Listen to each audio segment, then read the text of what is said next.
2000 ഡ്രസ്സാണ് അത്. പക്ഷേ 10 റുപ്യൻ്റെ കവറ് പൈസ കൊടുത്ത് വാങ്ങില്ല. അത് വേറെ കാര്യം. അതെ, ഞാൻ തന്നെ പറഞ്ഞത് വേറൊന്നും കൊണ്ടല്ല. ഇത്രയും സാധനമായിട്ട് 10 റുപ്യൻ്റെ കവർ ഇനിയും പൈസ കൊടുക്കണം എന്ന് പറഞ്ഞാൽ വളരെ മോശമായിട്ടുള്ള പ്രക്രിയയാണിത്. ആ ക്ഷീണം മാറ്റാൻ വേണ്ടിയിട്ട് നമ്മൾ എന്താക്കി 2 ടണ്ണറങ്ങ് അടിച്ച് തുടങ്ങി. അതുകൊണ്ട് അവിടെ നിർത്തിയിട്ടില്ല. ഒരു ചിക്കൻ റുമാലിയും കൂടി കഴിച്ചിട്ടാണ് നമ്മൾ അവിടെ നിന്ന് പോകുന്നത്. എങ്ങനെ പിങ്കേ എന്തേതാ തൊള്ളയിൽ എന്തേതാ പല്ല വിക്സുണ്ടായോ വത്തക്കേ ഇപ്പോൾ ഒന്നും മനസ്സിലാണ്ട് നിങ്ങൾ നോക്കിക്കുന്നില്ലേ? അതേ ഒരു അവസ്ഥ ഈ വീഡിയോ എടുക്കുമ്പോൾ എൻ്റെ അവസ്ഥ. ഇനി വല്ല ചൈന എങ്ങാനാണോ ആർക്കറിയാം.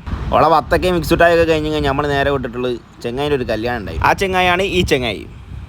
ചെങ്ങായിമാരെ നിങ്ങൾ ഇതുവരെ കണ്ടിട്ടുണ്ടാവില്ല. കാരണം ഇതൊക്കെ നമ്മൾ ഫുട്ബോൾ കളിക്കാൻ പോകുന്ന കൊണ്ട് കിട്ടുന്ന റാഫിക്ക, ഹംസക്ക, അതുപോലെ തന്നെ അരുണ്. ക്യാമറ കണ്ടപ്പോൾ ഒരു പുലി പോക്കിക്കേ.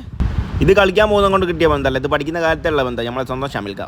ഇവനെക്കുറിച്ച് ഞാൻ പ്രത്യേകം പറയുന്നില്ല. വീഡിയോ ഓൺ ആക്കിയിട്ടുണ്ടെങ്കിൽ അവിടെ എവിടെയെങ്കിലുമൊക്കെ വലിഞ്ഞ് കയറിയിരിക്കുക. അതാണ് എൻ്റെ മെയിൻ പരിപാടി. മൈക്കോട്ട് വന്ന കാര്യങ്ങൾ മറന്നുപോയി. നമ്മളെ കലാപരിപാടിയിലേക്ക് അങ്ങ് കടന്നിട്ടുണ്ട്. ആ പരിപാടി കഴിഞ്ഞിട്ട് നമ്മൾ നേരെ വിട്ടിട്ടുള്ള അടിവാരത്തേക്കാണ് ഓൻ്റെ ചെങ്ങായിനെ കാണാൻ വേണ്ടി. കണ്ടു കഴിഞ്ഞാൽ എന്തോ വലിയ ഇറച്ചാന്ന് വിചാരിക്കും. ഒന്നുമല്ല, കോയിൻ്റെ തീട്ടപ്പട്ടിക്കുള്ള ഇറച്ചതിനും. പിന്നെ ഈറ്റിങ്ങളെയൊക്കെ പുറകെ കൂട്ടി കഴിഞ്ഞാൽ നമ്മൾ നേരെ വിട്ടിട്ടുള്ള നമ്മളെ ആഷിക്കിൻ്റെ പുറകേക്കാണ്. എൻ്റെ മെയിനാക്കിയ വീഡിയോ ഉണ്ടീനോ? അതന്നെ നമ്മളെ ആർട്ടിസ്റ്റ് ആഷിക്ക്.